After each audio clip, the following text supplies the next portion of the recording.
Well, how's everybody doing? Good, excellent. I am so glad to be here with you. Whether you're with us in the room right now, it is great to see you, or whether you are joining us live online right now on Facebook or YouTube. Thank you so much for taking the time to spend a few minutes with us today as we continue to unpack our series called In the Meantime, as we journey through the book of Daniel together. Now, for those of you that know me, you know that I'm a pretty easygoing person. It takes a lot to get me really frustrated and riled up, and I don't like conflict like at all. Anybody else like me? Just really don't like it, and I kind of do what I can to avoid it. And sometimes I probably go a little bit too far, because I'll make myself uncomfortable so that other people will be comfortable. And you could call that people pleasing if you wanted, and that's probably true, at least to a certain extent. But there comes a point, there's a line, isn't there? Where you will come this far and you will come no further, and then we're about to fight. And one of those things for me is this: the Atlanta Braves are the worst. They're the worst. And you can't convince me otherwise. You know why? Because I grew up in Kentucky. I grew up a Reds fan, which isn't something that you really choose because they're terrible, but you're born into it, you know? And in the mid-'90s, the Braves would just beat the tar out of the Reds all the time, and it was infuriating. The only problem was my grandma, she was from Alabama, Roll Tide. Can I get somebody? Yeah, you know what I'm talking about. Yeah. She would come up. She was a huge Braves fan. So she would come up, and she would try to convert me away from Cincinnati into an Atlanta fan, and that just wasn't going to happen. And so we would go at it. We would fight about it. And one time, the fight got so bad, it ended with her chasing me. I promise this is true. She was chasing me around our basement with one of those foam tomahawks doing the war chant. For real. And to this day, I can't root for a team that does the tomahawk chop. I can't do it. I mean, I love Leslie and all that, but I can't root for Florida State. I can't root for any of these people because they do the tomahawk chop. Therefore, they are bad. You understand what I'm saying? It's amazing the things that become convictions in our lives, isn't it? You ever seen that Disney movie, Inside Out? They have these things, they call them core memories. And these are the things that shape your personality and the way that you interact with the world. And what I want to talk about today is similar to that, but a little bit different, because what they're actually mean, they're not core memories, they're convictions, aren't they? And they can be tied to memories, but it's your convictions that actually shape the way that you view the world and the way that you interact with it. Like I said a second ago, sometimes our convictions can be about some silly things, like what team is the best, or whether Star Wars is better than Star Trek, which it is, okay? And we could argue about that if you want. You can disagree with me, and I respect your right to be wrong, and that's fine. We can go on. We can still be friends. Maybe you don't care about either of those things. And you're like, what are we talking about? But I bet we could get a fight started in this room right now if I asked the question, what's the best truck that's ever been built? I know for a fact we could get a fight started in this room right now if I started talking about the fact that pineapple don't belong on pizza. I know we can, because we had this fight in our private Facebook group a few weeks ago, which was a fun time, by the way, wasn't it? That was a good time. And some things are just kind of silly, but we have a good time and we banter back and forth about it. And those are convictions, and that's fine. But when we drill past these surfacey kind of things, when we go a little bit deeper, we find out the core of who we are and our core convictions. And those are the things that truly, truly shape the way that we view the world and the way that we interact with it. And that's what I want to talk with you about today. Because we've been building our core convictions our entire lives. And last week, we said, if you remember, that it's your choices, not your circumstances, that shape your character. You remember that? But I want to build on that today, and I want to show you that it's our character is revealed in crisis as we live out our convictions. You see what we did there? Our character, which is shaped by our choices, is revealed in our crisis as we live out our convictions. And, you know, when we face crisis, and we all do, we face crisis, and what we find out then, when life just really hits us hard, we find out if what we have are convictions or slogans. Because you won't sacrifice anything for a slogan, but you'll be willing to die for your convictions, won't you? You're willing to go to war over that. And when life really punches you in the face, you find out if you really believe what you say you believe. When you find out he's cheating on you, you find out, don't you? When you find out about the diagnosis, when you find out that you're about to lose your job in the middle of a pandemic and you're wondering how in the world am I going to feed my family, then you find out if you believe what you say you do. And I don't know if you've noticed this, but oftentimes when a crisis arises, a shortcut will come with it. Have you noticed that? And then you've got a choice to make. Will we take the shortcut, or are we going to hold true to our convictions? Will we take the shortcut? We're going to hold true to our convictions. Just as an example, when you find out he's cheating on you, do you cheat on him back because he had it coming and he deserved it? Or she? Or do you hold true to what you've always said you believe about the sanctity of marriage? When crisis comes, we find out if what we have are convictions or slogans. Now, we've been journeying through the book of Daniel together, and we've seen Daniel, Hananiah, Mishael, and Azariah, or as we're going to refer to them today by their Babylonian names, Shadrach, Meshach, and Abednego. We've seen them face all kinds of trials already, haven't we? We're barely into the 3rd chapter. They were 18 to 20 years old when they were ripped from their homelands, deported to Babylon, placed in 3 years of re-education camps. They were told they were going to be there for 70 years, basically a life sentence, and they had to decide if they were going to trust God in the middle of the trial or not. And then last week we talked about this dietary dilemma that they faced where they were basically being force-fed food that had been sacrificed to idols, very likely, and was absolutely unclean and prohibited by the dietary laws of the Israelites. And they had to decide, were they going to allow their circumstance to dictate their choices, or were they going to make choices that would shape their circumstances?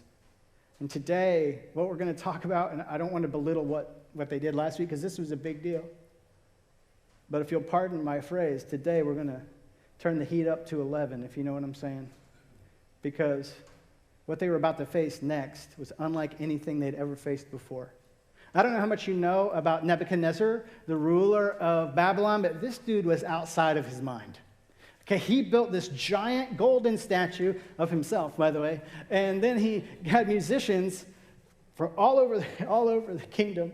At certain times of the day, they would play a song, and when you heard that song, you were supposed to bow down and worship the statue of Nebuchadnezzar. And, oh, by the way, if you didn't, we would publicly execute you and burn you to death in the giant furnace. Sound good? Great. Does it get more egotistical than a giant statue, a theme song, and a death threat? I submit that it does not. Okay? And Shadrach, Meshach, and Abednego, they found themselves right in the middle of this. And as we learned last week, at the very end, they were promoted in Babylon. They were rising through the ranks of the government. And how many of you know that as you start rising through the ranks of the government, you start making enemies? They were not the exception to this rule. There were people that were looking to get rid of them. And then they found their chance because Rack, Shack, and Benny, for all of you VeggieTale fans out there, Rack, Shack, and Benny, they were not bowing down. And word got back to King Nebuchadnezzar because they said, hey, these guys, they apparently don't respect you at all because they're not bowing down during your theme song. We just want you to know because we don't want you to be embarrassed or anything. And Nebuchadnezzar predictably lost it. Here's where we pick it up in Daniel chapter 3. It says this, furious with rage, Nebuchadnezzar summoned Shadrach, Meshach, and Abednego. So these men were brought before the king, and Nebuchadnezzar said to them, is it true, Shadrach, Meshach, and Abednego, that you do not serve my gods or worship the image of gold I've set up? Now, when you hear the sound of the horn, flute, zither, lyre, harp, pipe, and all kinds of music, my theme song, if you're ready to fall down and worship the image I made, very good. But if you do not worship it, you'll be thrown immediately into a blazing furnace. Then what God will be able to rescue you from my hand? You got to have the crazy eyes when you say that. You know what I'm saying? But make no mistake about it, this was not an idle threat. This was master saying to slave, you will do what I tell you to do or I will kill you very, very publicly. There will be no consequences for me. There might be some for you, depending on what you do next. So what are you going to do? Here's what happened. Shadrach, Meshach, and Abednego replied to him, King Nebuchadnezzar, we don't need to defend ourselves before you in this matter. If we're thrown into the blazing furnace, the God we serve is able to deliver us from it, and he will deliver us from your majesty's hand. But even if he does not, we want you to know, your majesty, that we will not serve your gods or worship the image of gold you've set up. Now, this is a bold move, because Nebuchadnezzar ain't playing around. But they knew that trying to argue with him and reason with him was not going to be helpful. Because, first of all, anybody who says, you need to worship me or I'm going to kill you, it's going to be really hard to convince them that you don't need to worship them. Agreed? Secondly, Nebuchadnezzar would have been, much like most of the known world at the time, would have been polytheistic, which means he worshiped multiple gods. Okay, so the thought of not worshiping this God over here out of respect for this one over here, not even computing. Sometimes you're just better saving your breath. But this was a bold move, because maybe you've read this before, and so you know how it ends. But make no mistake about it, they didn't know how it was going to end. They didn't know if God was going to save them or not. And that's why they said, our God can save us if he wants to. But even if he doesn't, we're not going to serve you. We're going to worship your gods. It's not just not going to happen. Watch what happened next. Then Nebuchadnezzar was furious with Shadrach, Meshach, and Abednego, and his attitude toward them changed. He ordered the furnace heated 7 times hotter than normal, and commanded some of the strongest soldiers in his army to tie up Shadrach, Meshach, and Abednego and throw them into the blazing furnace. So these men, wearing their robes, trousers, turbans, and other clothes, were bound and thrown into the blazing furnace. The king's command was so urgent and the furnace so hot that the flames of the fire killed the soldiers who took up Shadrach, Meshach, and Abednego. And these men, firmly tied, fell into the blazing furnace. Now, this is the nightmare scenario, isn't it?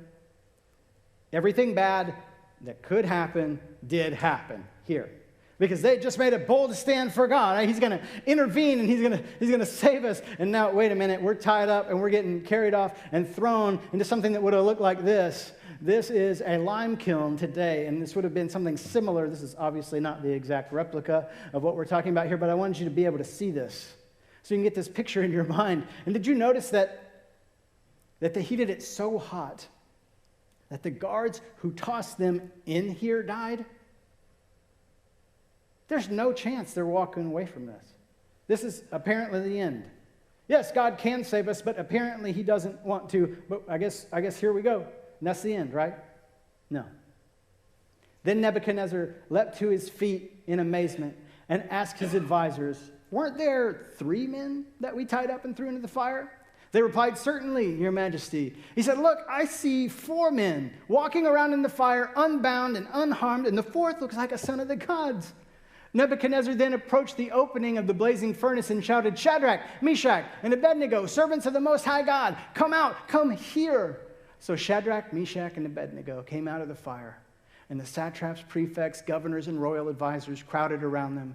They saw that the fire had not harmed their bodies, nor was a hair of their head singed, and their robes were not scorched. There was no smell of fire on them. Then Nebuchadnezzar said, praise be to the God of Shadrach, Meshach, and Abednego, who has sent his angel and rescued his servants. They trusted in him and defied the king's command and were willing to give up their lives rather than serve or worship any god except their own God. Therefore, here comes a Nebuchadnezzar thing, man. Therefore, I decree that the people of any nation or language who say anything against the God of Shadrach, Meshach, and Abednego be cut into pieces and their houses be turned into piles of rubble, for no other God can save in this way.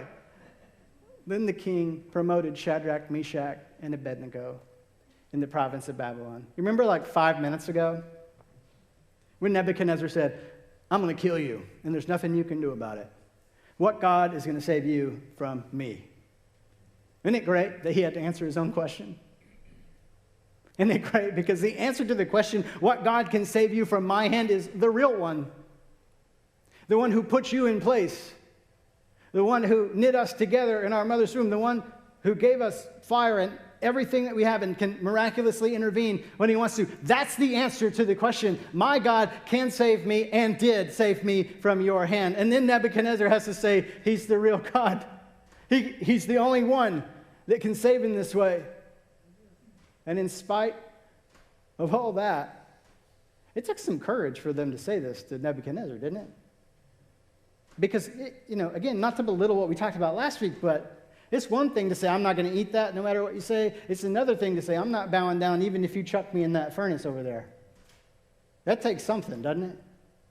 Where does that come from? Let me show you this. Their convictions gave them the courage to face the crisis. Their convictions, what they knew that they knew that they knew, gave them the courage to face the crisis. The same is true for you.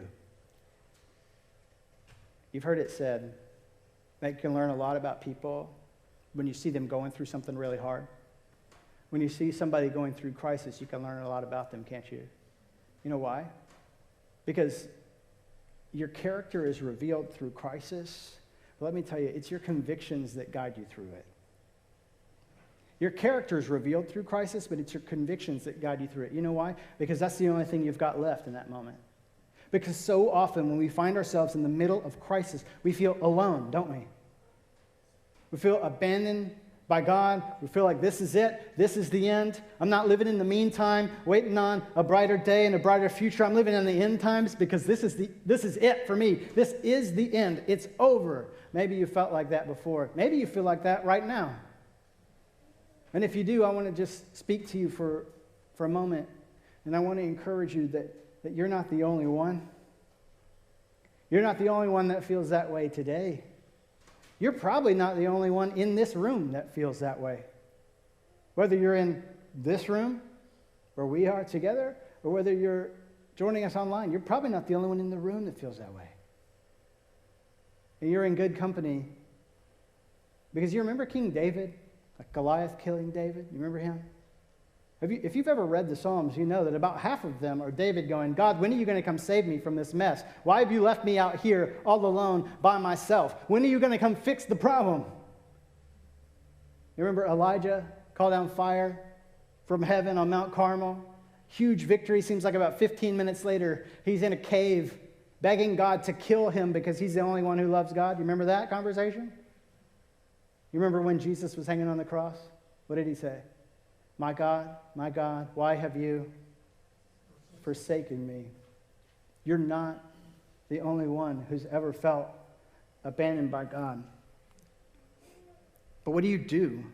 Because it's one thing to say, okay, I'm not the only one that feels that way, but I still feel that way. So what do I do when I find myself in that moment? You rely on your convictions. Whether you realize this is what you're doing or not, you rely on your convictions to guide you through those moments. So let me ask you, what are yours? What are your core convictions? What are the things that you know that you know that you know? While you're thinking about that, let me give you a couple of mine. There is one God. One. There's only one. Jesus came and gave his life so that we could have forgiveness for the sin in our lives. That's why Jesus came. He came so that we could have forgiveness of the sin in our lives. And if you don't know how to get access to that forgiveness, I would love to talk with you about what that means. If you're with us in the room, I want you to take a look right over this way. Right under this screen right here, I'm going to be standing right under that screen after service today. I would love to talk with you about how to take your next step of faith, whether it's becoming a Christian for the very first time, or whether it's something else. Please don't let this moment pass you by.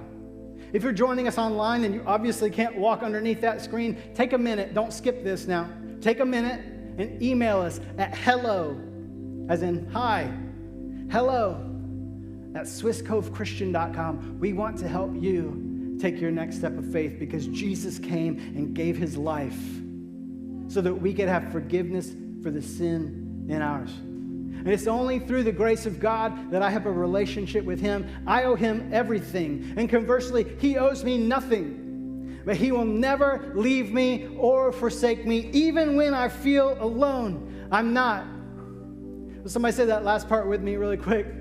Even when I feel alone, I'm not. One more time. Even when I feel alone, I'm not. I want you to let that sink down deep in your soul today. Rest in the knowledge that even when you feel alone, you're not.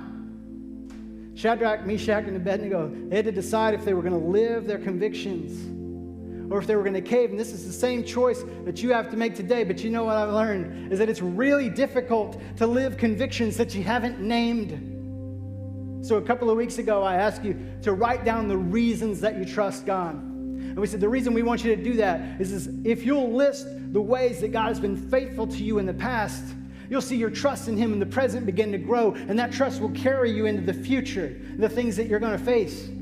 Today, I want you to take some time and write down what are your core convictions, the non-negotiables in your life that you know, that you know, that you know. And today, at 1 o'clock in our private Facebook group, this question is going to pop up. What are your core convictions? Take some time. Write out 2 or 3. Write out many more for yourself. Because these are the things that are going to guide you when it all seems like it's falling apart. So take the time and name your convictions and surround yourself with people who share those convictions. Because I know that we think that we can just do this. I'm an island. I'm a rock. I can do this on my own. But listen to me. Remember a couple days ago in our Bible in a Year app, we just read, God said, it is not good for man to be alone, didn't we? Just a couple days ago. You weren't meant to do life or faith alone, so don't.